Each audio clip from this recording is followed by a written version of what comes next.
কিছু জিনিস গড়তে হলে কিছু জিনিস আগে ভাঙতে শিখতে হবে, কারণ ভাঙতে জানলে তবেই নতুন গড়তে পারবে। এই যেমন দেখো, এই পটারিটা আমাকে ভাঙতে হলো, কিছু সমস্যা হয়েছিল বটে, তবে এটা যদি না ভাঙতাম তাহলে কি আবার নতুন গড়তে পারতাম?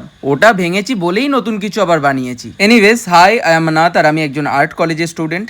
দেখো, তোমার কাজ ভুল হতেই পারে, কিন্তু সেই ভুলটাকে ধরে রেখে তুমি যদি কাজই না করো তাহলে কি করে হবে? কাজ ভুল হলেও কাজ করতে হবে, ফিল্ডে নামতে হবে, সেই জায়গায় এক্সপিরিয়েন্স করতে হবে, তবে তুমি তোমার সঠিক জায়গাটা খুঁজে পাবে। সবশেষে একটাই, কাজ শিখতে গেলে কাজ করতে হবে। উপর থেকে তো বললে হয় না যে আমি কাজ করব বা আমি কাজ করতে চাই বা আমি কাজ শিখতে চাই। আর হ্যাঁ, তোমরা অনেকেই আমাকে জিজ্ঞাসা করছিলে, দাদা কবে থেকে আবার নতুন করে আর্ট কলেজ অ্যাডমিশন ইনফরমেশনের ওপর ভিডিও বানাবে?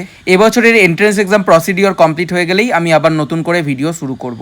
আর তোমরা তো সকলেই জানো আমার এন্ট্রান্স এক্সামের ব্যাচ চলছে, সেটারও একটা প্রেসার আছে। তো এই ব্যাচগুলো বেরিয়ে গেলে, ওদের এক্সাম কমপ্লিট হয়ে গেলেই আবার নতুন করে ভিডিও আসবে ফুল দামে। আর তোমরা যদি এন্ট্রান্স এক্সামের প্রিপারেশন নিতে চাও আমার কাছে, এই নাম্বারে কন্ট্যাক্ট করে নিতে পারো। ধন্যবাদ।